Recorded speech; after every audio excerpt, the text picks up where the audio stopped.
ನನ್ನ ತಮ್ಮ ಪಟ್ಟಣದಲ್ಲಿ ಚೆನ್ನಾಗಿ ವಿದ್ಯಾಭ್ಯಾಸ ಮಾಡಿಕೊಂಡು ಈ ಹಳ್ಳಿಯಲ್ಲಿ ಬಡವರಿಗೆ ಸಹಾಯವಾಗಲೆಂದು ಆಸ್ಪತ್ರೆ ತೆಗೆಯುತ್ತಾನೆಂದು ನಾನು ನೂರಾರು ಕನಸಿನ ಗೋಪುರವನ್ನು ಮನಸ್ಸಿನಲ್ಲೇ ಕಟ್ಟಿಕೊಂಡಿದ್ದೆ ತಾಯಿ. ಆದರೆ ಇಂದು ನನಗೂ ನಿನ್ನ ಸೊಸೆಗೂ ಒಂದು ಮಾತು ತಿಳಿಸದೆ ಪೇಟೆಯ ಹುಡುಗಿಯನ್ನು ಮದುವೆ ಮಾಡಿಕೊಂಡು ಮನೆಗೆ ಕರೆದುಕೊಂಡು ಬರುತ್ತೇನೆಂದು ಫೋನ್ ಮಾಡಿ ತಿಳಿಸಿದ್ದಾನೆ. ಹೇ ತಾಯಿ, ಕುಲ ಗೋತ್ರ ಗೊತ್ತಿಲ್ಲದೆ ಆ ಹೆಣ್ಣಿನಿಂದ ನಿನ್ನ ಮನೆಗೆ ಶುಭವಾಗುತ್ತದೆ ಇಲ್ಲ ಅಶುಭವಾಗುತ್ತದೆ. ನಿನಗೆ ಬಿಟ್ಟಿದ್ದು ತಾಯಿ, ನಿನಗೆ ಬಿಟ್ಟಿದ್ದು.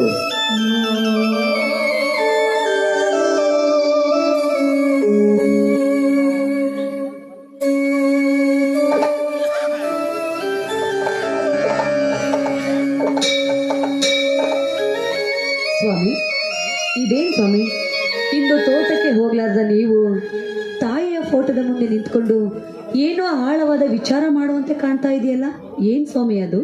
ಗಿರಿಜಾ, ಹಿರಿಯರು ಒಂದು ಗಾದೆ ಮಾತು ಹೇಳಿದ್ದಾರೆ ಕಣೆ, ಅದು ನಿನಗೆ ಗೊತ್ತೇ? ಇಲ್ಲ ಸ್ವಾಮಿ, ಏನ್? ಮನೆಗೆ ಹಿರಿಯ ಮಗನಾಗಿ ಜನಿಸಬಾರದು, ಕೂಡಿದ ಈ ಸಭೆಯಲ್ಲಿ ಕೊನೆಯದಾಗಿ ಭಾಷಣ ಮಾಡಬಾರದೆಂದು. ಗಿರಿಜಾ, ರೀ ಸಾಕು, ಈ ನಿಮ್ಮ ಮಾತು ಸಾಕು ಮಾಡಿ. ಮೊದಲು ನೀವು ಇವಾಗ ತೋಟಕ್ಕೆ ಹೋಗಿ ನೋಡಿ, ಮೇವು ಹಾಕಿ ನೀರೆಲ್ಲ ಕುಡಿಸಿ ಬನ್ನಿ ದನಗಳಿಗೆ. ಹೋಗಿ, ಒತ್ತಾಯ್ತು. ಗಿರಿಜಾ, ಮೇಡಮರ ಆಜ್ಞೆಯನ್ನು ಶಿರವಾಗಿ ಪಾಲಿಸ್ತೇನೆ. ಆದರೆ ಒಂದೇ ಒಂದು ಉಮ್ಮ ಕೊಡುವೆಯಾ? ರೀ, ಉಮ್ಮ ಕೇಳೋದಕ್ಕೆ ಒತ್ತು ಗೊತ್ತು ಬೇಡವೆ? ಉಮ್ಮನೂ ಇಲ್ಲ, ಉಪ್ಪಿನಕಾಯಿನೂ ಇಲ್ಲ. ಮೊದಲು ನೀವೀಗ ತೋಟಕ್ಕೆ ಹೋಗಿ. ಗಿರಿಜಾ, ಹೊಲಕ್ಕೆ ಬೇಲಿ ಇದ್ದರನೇ ಚಂದ, ಗಿಡದಲ್ಲಿ ಹೂಗಳು ಅರಳಿದರನೇ ಚಂದ, ಆಕಾಶಕ್ಕೆ ಚಿಕ್ಕಿಗಳೇ ಚಂದ. ಅದರಂತೆ ಗಂಡನಿಗೆ ಮಡದಿ ಆದವಳ ಹೊಲಕ್ಕೆ ಹೋಗುವಾಗ ಒಂದೇ ಒಂದು ಮುತ್ತು ಕೊಟ್ಟು ಕಳಿಸಿದರನೇ ಚಂದ. ಗಿರಿಜಾ, ರೀ ರೀ ರೀ ಏನ್ರಿ ನೀವು?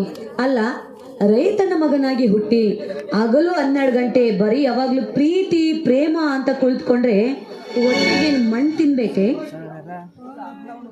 ನನ್ನ ರಾಣಿ, ರೈತನ ಮಗನಾಗಿ ಹೊಲದಲ್ಲಿ ದುಡಿಯುವಾಗ ದುಡಿಯಬೇಕು, ಪ್ರೀತಿಯ ಆಟವಾಡುವಾಗ ಆಡಬೇಕು ಚಿನ್ನ.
ಗಿರಿಜಾ, ನಾನು ತೋಟಕ್ಕೆ ಬೇಗನೆ ಹೋಗಿ ದನ ಕರುಗಳಿಗೆ ನೀರು ಕುಡಿಸಿ ಮೇವಾಕಿ ಬರುತ್ತೇನೆ.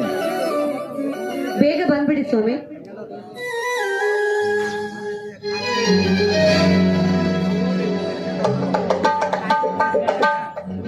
ಅಣ್ಣ, ಅತ್ತಿಗೆ.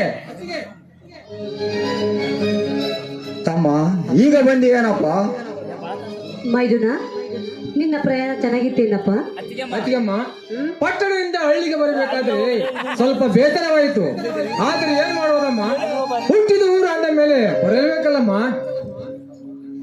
ತಮ್ಮ, ಅಂದ ಹಾಗೆ ಈ ಕಂದಮ್ಮಳ ಹೆಸರೇನಪ್ಪ? ಅಣ್ಣ, ಇವಳ ಹೆಸರು ಗಂಗಾ, ಧನಿಕರ ದೊರೆಯ ತಂಗಿ. ಗಂಗಾ, ಬಾ ಅಣ್ಣ ಅತ್ತಿಗೆ ಕಾಲಿಗೆ ನಮಸ್ಕರಿಸೋಣ.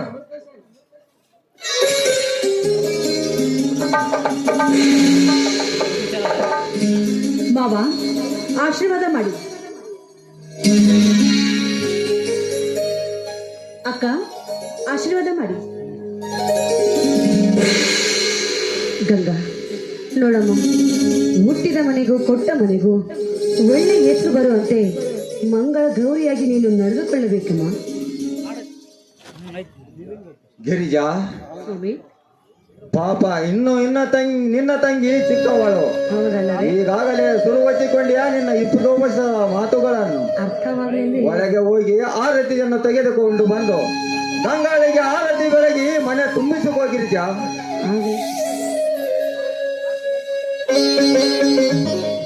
ತಮ್ಮ, ನೀನು ಮದುವೆ ಮಾಡಿಕೊಂಡು ಬಂದಿದ್ದು ಒಳ್ಳೆಯದು. ಆದರೆ ನಮಗೂ ಒಂದು ಮಾತು. ಅಣ್ಣ, ನಿನಗೆ ತಿಳಿಸಿದ ಮದುವೆ ಮಾಡಿಕೊಂಡು ನಾನು ದೊಡ್ಡ ತಪ್ಪು ಮಾಡಿದ್ದೇನೆ. ದಯವಿಟ್ಟು ನನ್ನನ್ನು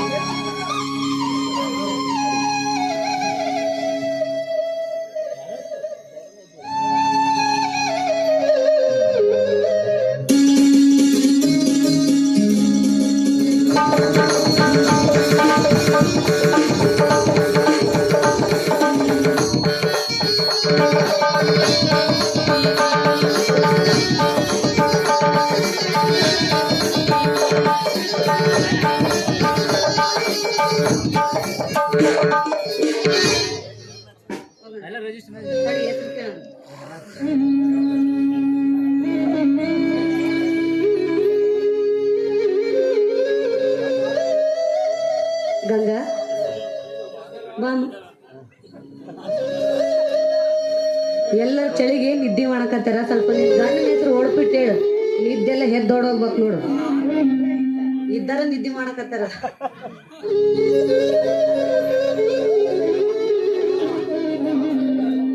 ಅವರ ಕೇಳ್ತಾರೆ. ಉಪ್ಪಿಟ್ಟು ಉದುರು ಬಾಳ ಗುಲಾಬಿ ಹೂಗೆ ಪದ್ರ ಬಾಳ, ಉಪ್ಪಿಟ್ಟು ಉದುರು ಬಾಳ ಗುಲಾಬಿ ಹೂಗೆ ಪದ್ರ ಬಾಳ, ನಮ್ಮವ್ರಿಗೆ ನನ್ನ ಮೇಲೆ ನೆದರ್ ಬಾಳ ಗೌತಮ್. ನೆದರ್ ಬಾಳ ಐತಿ ನಿನ್ ಮೇಲೆ, ಎಲ್ಲರ ಮೇಲೆ ಇತ್ತು, ಇವಾಗ ನಿನ್ ಮೇಲೆ ಬಂದತ್ತವನಿ. ನನ್ನ ಹೆಂಡತಿ ಹೆಸರು ಗಂಗಾ. ಏ ಬೇಡ ಮಂಗ, ಕರೆಕ್ಟೇ ಒಡಪಿಟ್ಟು ಗಂಗ ಅಂತ.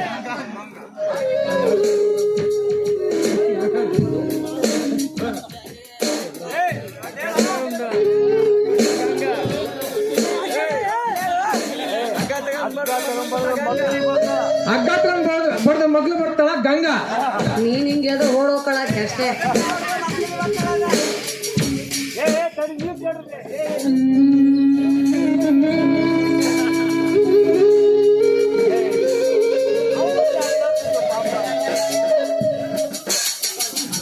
ತಮ್ಮ, ನಾವು ಇಲ್ಲಿ ಮಿಸಲು ಬಳೆ ಎನ್ನದೆ ಜರೆ ಎನ್ನದೆ ಭೂಮಿ ತಾಯಿಯ ಮಡಿಲಿನಲ್ಲಿ ಕಷ್ಟಪಟ್ಟು ದುಡಿದು ನಿನ್ನನ್ನು ಓದಿಸುವುದಕ್ಕೆ ನೀನು ಕೇಳಿದಾಗಲೆಲ್ಲ ಕೇಳಿದಷ್ಟು ಹಣವನ್ನು ಕೊಟ್ಟು ಕಳಿಸಿದ್ದೆವು.